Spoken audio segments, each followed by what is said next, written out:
Semangat pagi, kembali lagi dalam edisi soal dan pembahasan untuk persiapan penilaian akhir semester. Pada kesempatan kali ini, materi yang saya bawakan adalah reaksi redoks.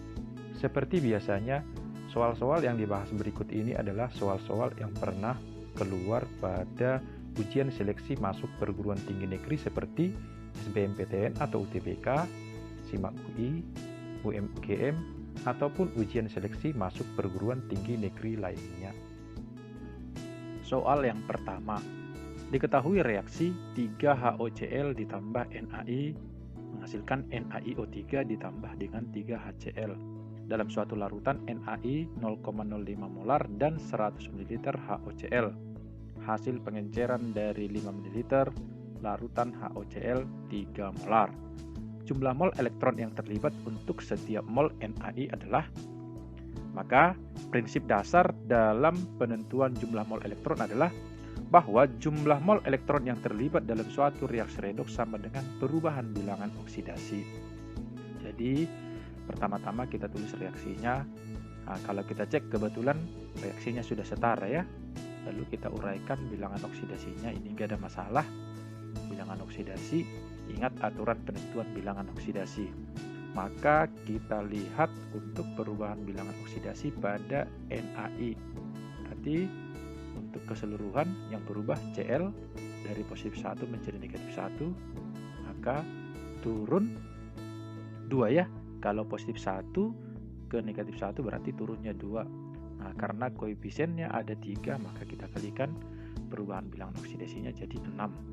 Sementara kita hanya butuh pada NaI, di mana pada NaI bilangan oksidasi I sama dengan negatif 1, pada NaIO3 bilangan oksidasi I-nya sama dengan positif 5, sehingga perubahannya sama dengan 6 atau naik sebesar 6. Karena koefisiennya 1, maka perubahan bilangan oksidasinya langsung 6. Jadi untuk 1 mol NaI berarti koefisien NaI harus 1, maka akan terlibat 6 elektron. Jadi kebetulan yang ditanya 1 mol atau setiap mol NaI, berarti setiap mol NaI perubahannya adalah 6. Jadi kalau 2 mol nanti yang ditanya tinggal kalikan 2 ya. Demikian. Maka yang terlibat adalah sebanyak 6 mol elektron. Maka jawabannya adalah dodol. Wow. Soal yang kedua. Dari keempat reaksi berikut, reaksinya belum setara. Yang merupakan reaksi reduksi oksidasi atau redoks adalah, maka kita boleh mengeceknya satu persatu melalui bilangan oksidasi masing-masing. Yang pertama, C ditambah dengan H2SO4 menghasilkan CO2 tambah H2O tambah SO2. Bilangan oksidasinya demikian, ini gak ada masalah. Coba kita perhatikan biloks yang berubah. Yang pertama adalah C dari 0 menjadi 4 berarti naik oksidasi, sedangkan S dari 6 menjadi 4 berarti turun, ini reduksi, berarti termasuk reaksi redoks. Yang kedua, untuk bilangan oksidasinya langsung diuraikan demikian. Yang berubah S yaitu dari positif 4 menjadi positif 6 naik oksidasi, sementara I dari 0 menjadi negatif 1 turun, berarti ini reduksi, termasuk redoks. Lalu yang ketiga, bilangan oksidasinya demikian. Yang berubah S dari 0 menjadi positif 4 oksidasi, sementara O dari 0 menjadi negatif 2 turun, ini reduksi. Lalu yang keempat, SO3 tambah H2SO4 menghasilkan H2S2O7, bilangan oksidasinya demikian. Nah, kalau kita perhatikan ini enggak ada yang berubah ya. Maka kalau kita lihat uraiannya, maka yang termasuk reaksi redoks adalah 1, 2, dan 3. Berarti kecuali nomor 4, maka jawabannya adalah ayam. Untuk cara cepatnya demikian saja. Perhatikan ya. Biasanya redoks itu mengandung unsur bebas, biasanya ya. Jadi biasanya kalau reaksi-reaksi yang mengandung unsur bebas itu adalah reaksi redoks. Reaksi yang pertama ada unsur bebasnya, berarti redoks. Yang kedua ada unsur bebasnya, redoks. Lalu yang ketiga ada unsur bebasnya, redoks. Yang keempat, tidak ada unsur bebasnya. Berarti yang keempat bukan merupakan reaksi redoks. Itu secara umum ya, biasanya digunakan demikian. Kalau ada unsur bebas, biasanya itu langsung redoks. Tapi secara umum, kalau mau lebih pasti, boleh langsung uraikan bilangan oksidasinya. Demikian.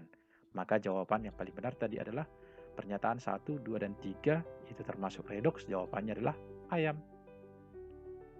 Untuk soal yang ketiga, reaksi berikut yang melibatkan nitrogen sebagai reduktor adalah, jadi prinsip dasarnya adalah kalau nitrogen sebagai reduktor, maka atom nitrogen dalam reaksi harus mengalami kenaikan Bilox. Ingat, reduktor berarti mengalami oksidasi. Kalau mengalami oksidasi berarti bilangan oksidasinya naik. Berarti kita cek masing-masing bilangan oksidasinya, mana yang Bilox N-nya mengalami kenaikan. Reaksi pertamanya bilangan oksidasinya demikian, kita cek N-nya dari 5 berubah menjadi negatif 3, berarti turun ya. Berarti bukan merupakan reduktor. Di sini N-nya bertindak sebagai oksidator. Lalu reaksi kedua, bilangan oksidasinya untuk N dari 5 berubah menjadi 2, masih turun, berarti termasuk oksidator. Kita mencari yang naik. Pernyataan ketiga atau reaksi ketiga, bilangan oksidasinya demikian. Kita cek Cn, bilangan oksidasi Cn 4 menjadi negatif 3 juga masih turun, berarti masih salah. Nah, lalu yang terakhir, bilangan oksidasinya demikian.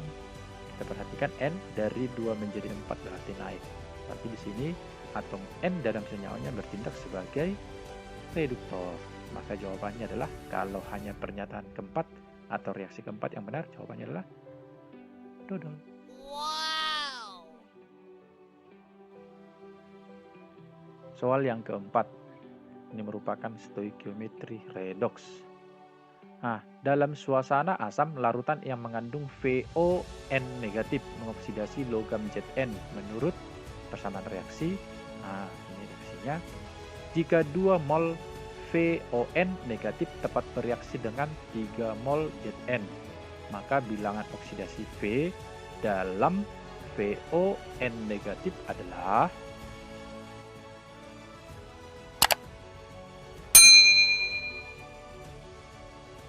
kita perhatikan reaksinya, boleh kita uraikan bilangan oksidasi masing-masing atomnya, gennya.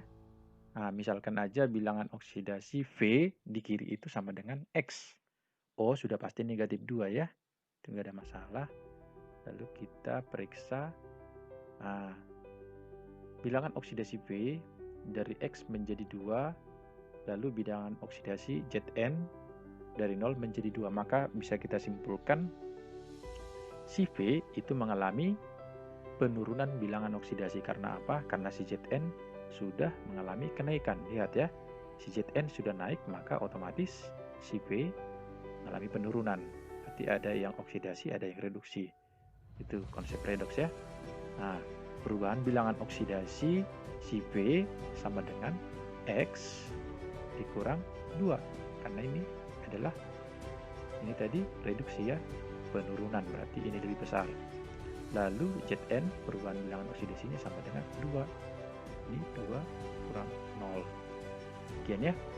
Nah, sesuai dengan prinsip pada stoikiometri redoks berlaku bahwa sekian ya, mol 1 dikali dengan PbO1 sama dengan mol 2 dikali dengan PbO2. Misalkan yang pertama ini kita misalkan pada VON, sedangkan yang kedua pada Zn. Dalam soal, VON negatif ada 2 mol, sedangkan Zn ada 3 mol. Berarti ini yang pertama pada VON, yang kedua pada Zn, tinggal memasukkan ya. Berarti molnya 2 dikali PbO-nya tadi X kurang 2 untuk VON.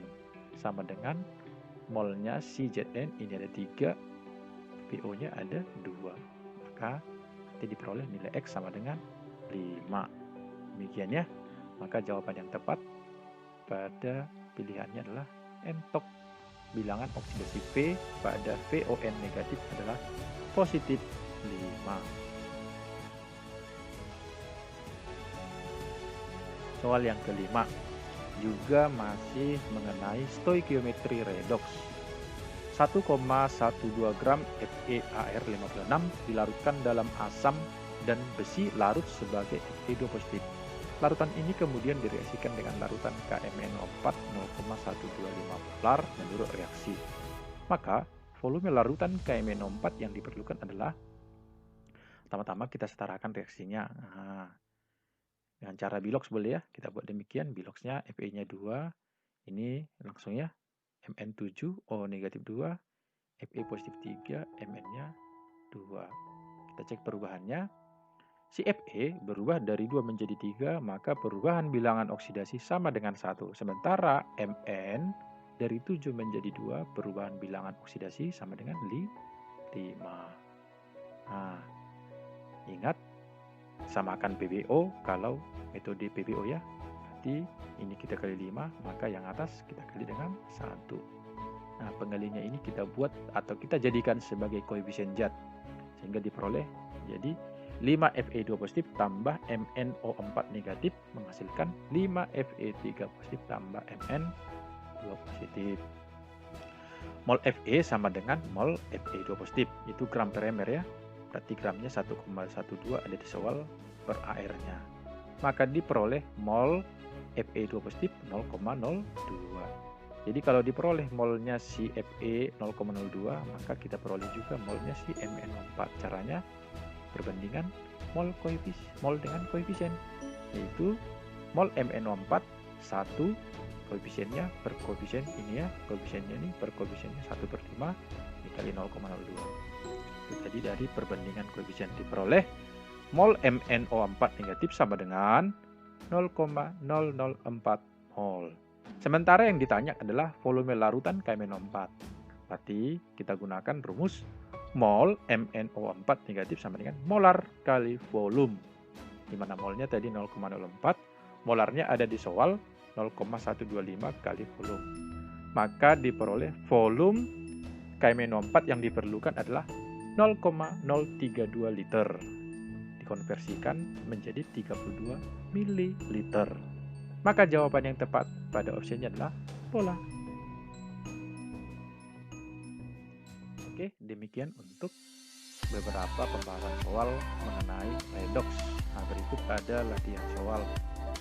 Ini tentunya mirip dengan soal yang sudah dibahas sebelumnya. Dicoba untuk memanfaatkan pemahamannya mengenai redox.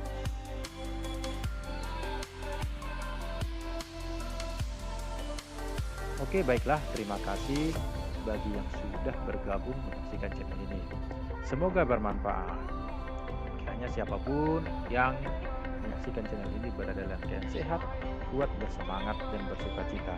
Secara khusus bagi siswa yang akan mengikuti penilaian akhir semester, semoga mendapat hasil yang terbaik. Artinya, kalau soal mengenai redox itu aman. Oke, terima kasih. Semoga semuanya tetap dalam keadaan sehat, semangat, bersukacita. Semangat pagi.